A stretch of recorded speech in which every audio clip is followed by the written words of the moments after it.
chaude matinée automnale pour l'inauguration du golfe de Bressuire. Alors, une inauguration, on pourrait croire que c'est un aboutissement.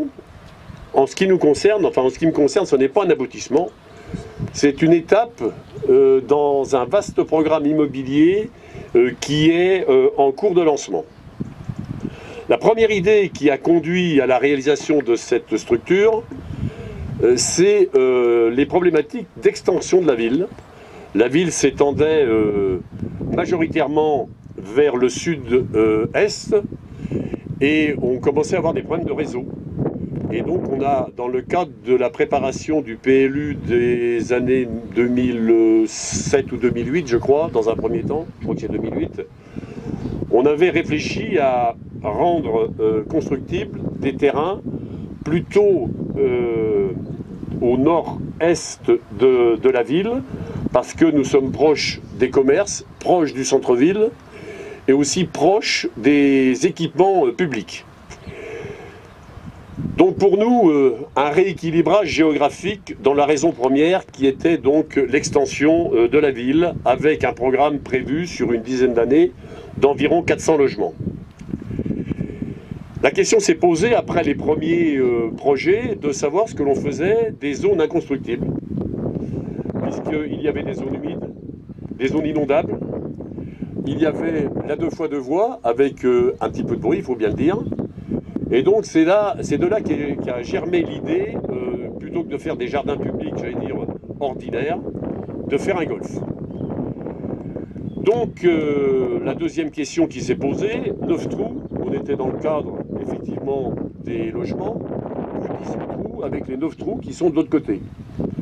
Nous avons pris le parti, avec mes collègues, de faire le 18 trous, pour des raisons à la fois de rentabilité et de notoriété. Un 18 trous n'a pas la même un 9 trous n'a pas la même notoriété qu'un 18 trous, et surtout sur le plan de la rentabilité, vous achetez les mêmes matériels que vous êtes en 9 trous en 18 trous, donc autant les rentabiliser sur un 18 trous. Les travaux, dans un premier temps, ont consisté à faire la route principale que certains ont vue, là, qui joint donc la route de Nueil-les-Aubiers à la route de Voulementin, qui est en fait l'épine dorsale du système. Et c'est à partir de cette route que vont se créer tous les lotissements au fur et à mesure des années. Sachant que la ville a pris en charge effectivement les travaux généraux d'assainissement et autres, mais après ce sont des investisseurs en fait qui nous achètent des parcelles de 2, 3, 4 hectares et qui font eux-mêmes leur propre lotissement.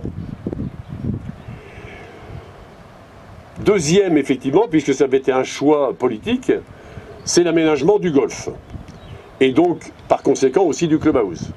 Dans un premier temps, le clubhouse devait se situer dans la ferme, mais on a eu en fait deux interrogations à ce sujet-là.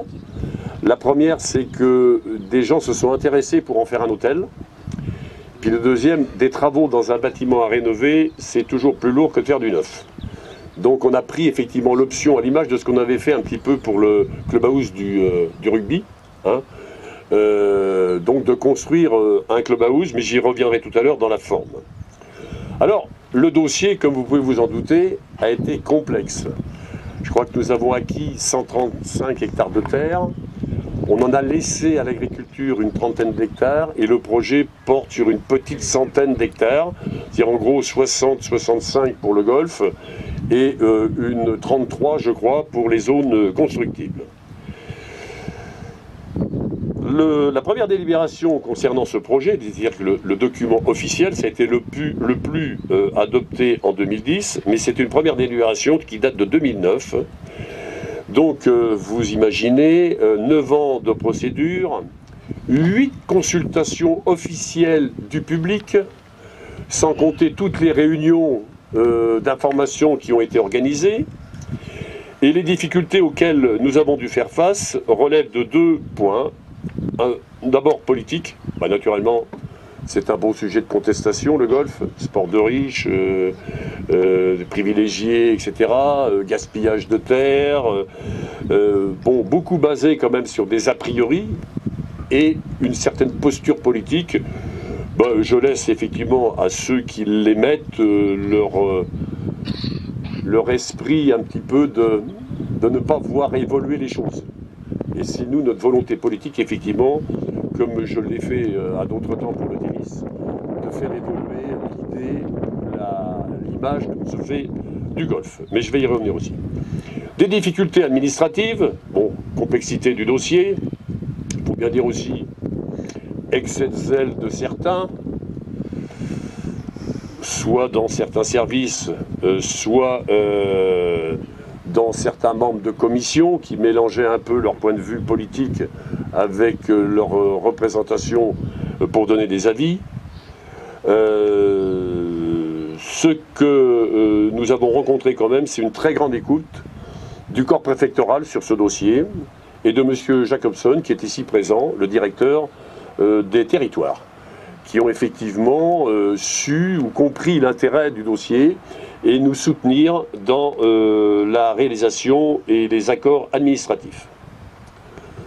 Alors ça c'est plus global, plus transversal. La problématique l'heureux événement que nous fêtons aujourd'hui, c'est l'ouverture du golf. Alors le golf, je vous l'ai dit tout à l'heure, c'est naturellement une opportunité, puisque qu'est-ce qu'on faisait de ces espaces non utilisables pour la construction? C'est, comme chacun sait, une offre de loisirs et de sport, et c'est aussi, très fortement, un atout touristique. C'est un élément supplémentaire à l'attractivité du nord de Sèvres, du bocage et de Bressuire en particulier. À l'image des réalisations comme Bocapôle, comme le théâtre, comme Cœur d'eau, comme plus récemment le multiplex de cinéma. Tout ça, ça contribue à mettre dans des zones semi-rurales comme les nôtres des équipements que beaucoup de villes nous envient. Et donc tout ça aussi, pour attirer des cadres, pour attirer des nouvelles populations qui cherchent effectivement d'autres formes de loisirs. C'est d'ailleurs un peu notre caractéristique au niveau du conseil municipal de Bressuire, avec sa diversité, c'est d'offrir un choix dans les loisirs, dans la culture, dans les passions des gens. Certains qui crient très fort, qui écrivent quelquefois sur les murs, ont une idée très précise de ce qu'il faut faire pour les autres.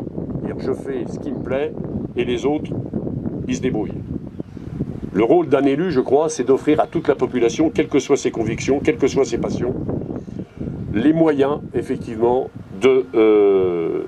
d'assouvir, effectivement, ses passions. Donc, pas de sélection.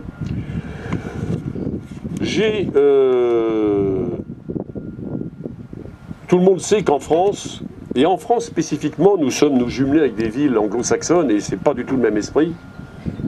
Quand j'étais à Strasbourg, là, qui est une ville jumelée avec nous en Écosse, les gamins, en sortant de l'école le soir, ils ont les clubs sur le porte-bagages et ils vont directement, pour eux c'est le foot quoi. En France, il y a cette image élitiste et qui colle à la peau aussi de sport de riche. Nous, et moi en particulier, je souhaite casser cette image et je pense que ça dépend de deux choses. La première, c'est une volonté politique. Je remercie tous mes collègues du conseil municipal et même du conseil communautaire, mais sous d'autres aspects, en particulier l'aspect financier, donc de soutenir cette pratique. S'il n'y avait pas d'intervention des collectivités dans tous les sports, aucun serait abordable. Il faut savoir, par exemple, qu'un seul terrain de football, le prix d'entretien annuel est de 15 000 €. Imaginez si c'était le club qui devait payer son entretien. Donc, en partant de ce raisonnement, c'est un juste partage que nous souhaitons nous mettre en place ici, entre une part spécifique au golf, mais une part aussi de soutien par la ville de Bressuire. L'autre point, et là je m'adresse à monsieur le député, et je m'adresse à monsieur le président de la Ligue, c'est le sport loisir golf. En France, il y a eu très longtemps des golfs privés. Ici, très nettement, c'est un golf public. Et ça se multiplie. Chez nos voisins choletais, c'est la même chose. Or, il faut savoir que le Code général des impôts crée une exception.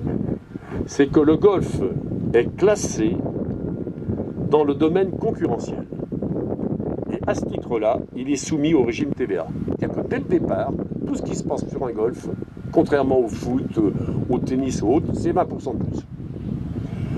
À un moment où le golf est revenu dans le giron olympique, je pense qu'il y a des interventions à faire auprès des ministères pour sortir effectivement cette appellation, ce classement qui me semble aujourd'hui complètement anormal. Et ça veut dire que la démocratisation du sport, de ce sport, dépend naturellement des collectivités, mais dépend aussi quelque part de l'État. Le clubhouse. Alors, on a pris, je vous le disais tout à l'heure, en fait, on a pris le système du cinéma, du multiplex de cinéma. C'est-à-dire qu'en fait, on a conclu un crédit bail de 24 ans avec l'entreprise Scopé, qui a construit pour notre compte, effectivement, ce bâtiment.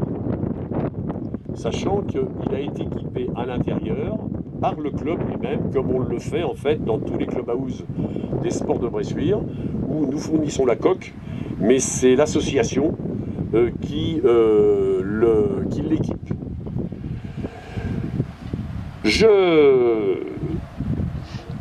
Je pense que ce clubhouse, bon, c'est un lieu de rencontre. Pour l'instant, effectivement, là, il va être définitivement terminé, je crois, dans une quinzaine de jours. Il faut qu'il le soit parce qu'il y a une très grosse compétition, je crois, le 6 octobre. Hein. Ça va être un lieu de rencontre supplémentaire. Avec, pour l'instant, nous recherchons effectivement un gérant pour la restauration. Nous avons des contacts intéressants. Mais tout ça, ce n'est pas encore abouti. Au moment où je vous parle, j'ai une pensée toute émue pour un président trop tôt disparu il y a 2 ans, c'est Claude Sageot. Claude Sageot, avec moi, effectivement, a été un interlocuteur privilégié. Le contact avec lui, je dois presque parler d'amitié, était extrêmement facile. Et je tiens aujourd'hui à rendre hommage à sa faculté à discuter, à proposer et aussi à mobiliser. Ce qui n'est pas toujours évident quand on est président d'association. Je voudrais aussi féliciter M. Bureau et tous les services qui ont travaillé avec lui. M. Bureau est l'architecte qui a conçu effectivement ce golf, qui a su parfaitement s'adapter au relief, à la situation géographique, aux éléments qu'on nous a obligés à respecter, les zones humides, les ruisseaux, l'écoulement des eaux. Et je pense que le pari est entièrement réussi. Je vous ai déjà remercié, M. Bureau, mais je renouvelle très officiellement, hein, ainsi que tous les bureaux d'études et services qui ont travaillé avec vous. Beaucoup d'entreprises ont travaillé sur le site. Le golf, en gros, c'est 2 millions, sans les achats de terrain, hein, c'est environ 2,3 millions de travaux. C'est, d'après M. Bureau, faible. Hein, ça veut dire que le terrain convenait, donc il y avait bien des mouvements à respecter, mais il y avait une base intéressante. Donc dans les entreprises, je vais en oublier, donc je me méfie, je cite Ardane, Neptune, je sais qu'ils sont ici, Monsieur Sauvé, les sous-traitants, Jourdain, Vion, les ZAT aussi, les ZAT qui a travaillé à l'entretien pour le compte d'Ardane pendant la période intermédiaire. Je voudrais aussi remercier, et très très sincèrement, les propriétaires et les exploitants. Nous avons engagé, il y a peut-être 6 ans, 7 ans, je ne me souviens plus très bien, des discussions avec donc, les propriétaires et les exploitants. Je vous ai parlé de 135 hectares tout à l'heure. Je pense que les discussions ont toujours été positives, constructives, mais j'essaie toujours de me mettre à la place de mon interlocuteur. Et effectivement, que lorsqu'on a des biens hérités de famille, qui sont des biens d'héritage sur lesquels auquel on tient, quand on a exploité ces terres, qu'on a travaillé dessus, qu'on y a gagné sa vie, qu'on y a sué beaucoup, se séparer effectivement d'espaces comme ça, ce n'est jamais facile. Donc un grand merci à ceux qui ont accepté de ce virage, j'allais dire à 180 degrés. C'est toujours très difficile psychologiquement, mais si j'avais un énième point positif, c'est leur dire que grâce à eux, je crois qu'on a fait tous ensemble une belle réalisation. Remercier aussi tous ceux qui nous ont soutenus dans cette affaire. Je vois M. Savary, les discussions ne sont pas tout à fait terminées avec les services fiscaux, toujours par rapport à la TVA, mais on va trouver naturellement un espace d'entente.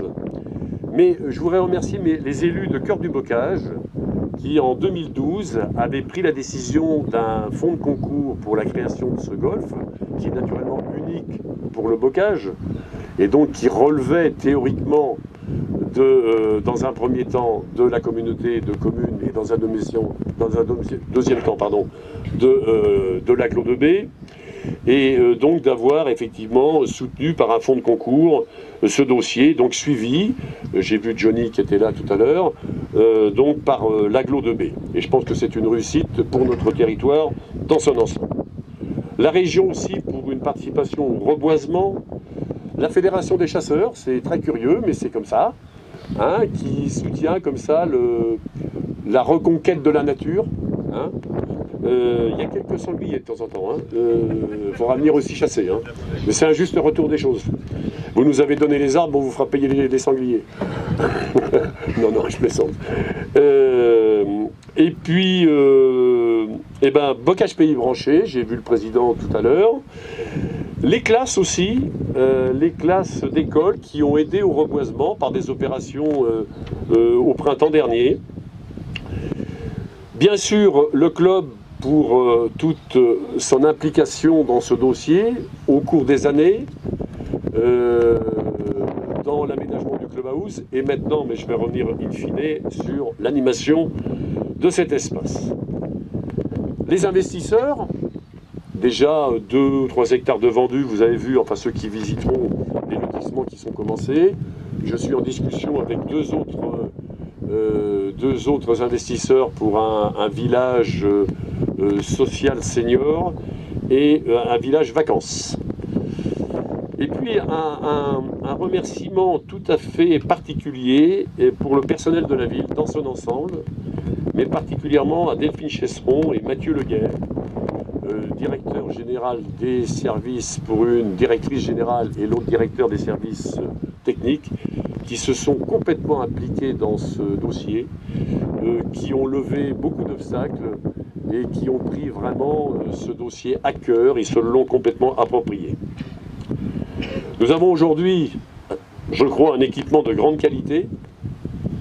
Je fais appel aux joueurs de golf, du bocage, j'allais dire du nord de Sèvres. Je remercie mes collègues de Thouars et du Thouarset de la Gâtine d'être ici parce que, en fait, on a l'hôpital ensemble et puis maintenant on a un petit peu le golf. Et qu'on aura grand plaisir d'accueillir, et c'est déjà commencé, par exemple le moniteur va donner des cours à Thouars. Donc on va attendre Partenay, si tu veux bien Xavier. L'invitation est lancée. Donc à tous les habitants pour qu'ils s'approprient ce lieu, le club bien sûr, la fédération et l'ensemble du personnel pour animer et développer le golf. Le personnel, j'y tiens aussi, nous avons pris le pari de recruter des jeunes. Dans un premier temps par emploi d'avenir, dans un autre par confirmation de ces emplois d'avenir. Vous avez vu la qualité des greens et autres. On ne peut que les féliciter et les remercier. Donc à vous tous, je vous souhaite de grandes soirées sur le golfe de Bressuire et en attendant, une bonne journée pour cette inauguration. Merci.